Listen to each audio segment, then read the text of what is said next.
Assalamualaikum warahmatullahi wabarakatuh. Perkenalkan, nama lengkap saya Fitriah dengan nomor induk mahasiswa 2301216044429. Saya dari offering A2C. Di sini saya akan mereview mengenai buku yang telah saya baca sebelumnya. Buku tersebut berjudul Teaching with Digital Tools and Apps, karya dari Torrey Trush.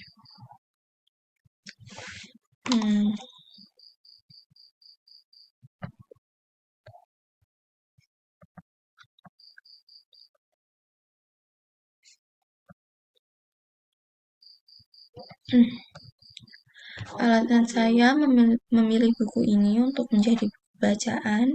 Yang pertama, saya memiliki kesadaran mengenai teknologi yang berkembang saat ini. Kemudian, sebagai salah satu orang yang duduk di bangku kuliah, terutama dengan jurusan teknologi pendidikan, saya memiliki minat untuk mengetahui dunia digital yang lebih luas lagi dengan kemungkinan saya akan menjadi seorang tenaga pengajar di masa yang akan datang. Saya diharuskan untuk mengerti dan mempelajari perkembangan teknologi saat ini mengenai pengajaran digital. Buku yang saya baca ini merupakan salah satu buku yang mempelajari mengenai digital saat ini. Ini adalah salah satu daya tarik saya, mengapa saya mengambil buku ini untuk saya baca. Saya memiliki beberapa poin penting yang saya temukan dalam buku ini selama saya membacanya. Yang pertama, alat dan aplikasi digital itu dapat menginspirasi kreativitas, mendukung pemikiran kritis, dan pemecahan masalah. Dapat membawa siswa ke dunia virtual dan menawarkan pengalaman belajar baru, mengembangkan jaringan pembelajaran yang profesional yang dapat ditingkatkan secara digital. Contohnya, bagaimana aplikasi tertentu dapat digunakan di ruang kelas, tentang saran cara menggunakan alat digital untuk dapat mengatasi tantangan atau permasalahan yang ada di kelas, atau memenuhi tujuan pengajaran, dan bantuan untuk mencari tahu cara menemukan dan mengevaluasi alat dan aplikasi digital untuk proses pengajaran dan pembelajaran. Kemudian, yang kedua,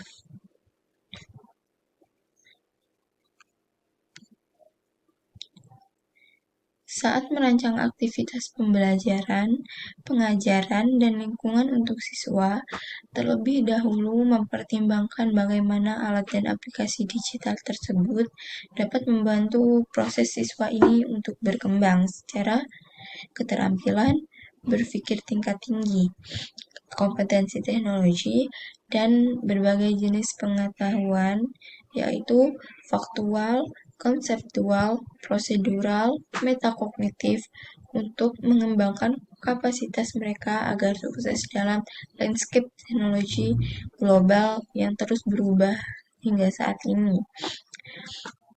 Saya memiliki contoh, yaitu standar ISTE untuk siswa. Pengajar dapat meminta siswa ini membuat sumber daya pribadi mereka sendiri, membuat artikel berita terkini, dan sumber daya multimoda untuk setiap pasal dan konstitusi. Menggunakan standar ISTE ini untuk siswa sebagai lensa untuk mengevaluasi dan menggunakan alat digital yang memungkinkan pengajar mengidentifikasi alat mana yang dapat digunakan dan cara menggunakan alat dan aplikasi untuk menciptakan pengalaman pembelajaran pada abad ke-21 yang mempersiapkan para siswa menghadapi masa yang akan datang atau masa depan. Kemudian poin yang ketiga,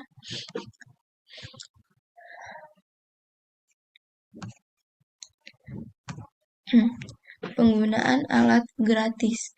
Cara menilai alat teknologi pendidikan untuk melindungi privasi siswa dan Undang-Undang Privasi Federal dan negara bagian yang berdampak pada penggunaan alat teknologi pendidikan di ruang kelas dan sekolah. Contoh, mulailah dengan membaca lisensi penggunaan akhir perjanjian atau ketentuan layanan dan kebijakan privasi. Jangan hanya mengklik sembarang atau saya setuju tanpa benar-benar membaca ketentuannya. Itulah poin-poin 3 poin yang saya ambil dari buku ini. Kemudian saya akan menjelaskan kesimpulan. Kesimpulannya, yakni dalam buku ini kita dapat mempelajari mengenai alat dan aplikasi digital yang dapat mengembangkan atau dikembangkan oleh pengajar maupun peserta didik. Pada alat dan aplikasi digital ini dapat meningkatkan performa manusia, di mana kita dapat mengembangkan secara langsung jaringan pembelajaran profesional yang ditingkatkan secara digital. Begitulah review dari buku yang telah saya baca. Apabila ada kekurangan atau salah kata, saya mohon maaf yang sebesar-besarnya. Assalamualaikum warahmatullahi wabarakatuh.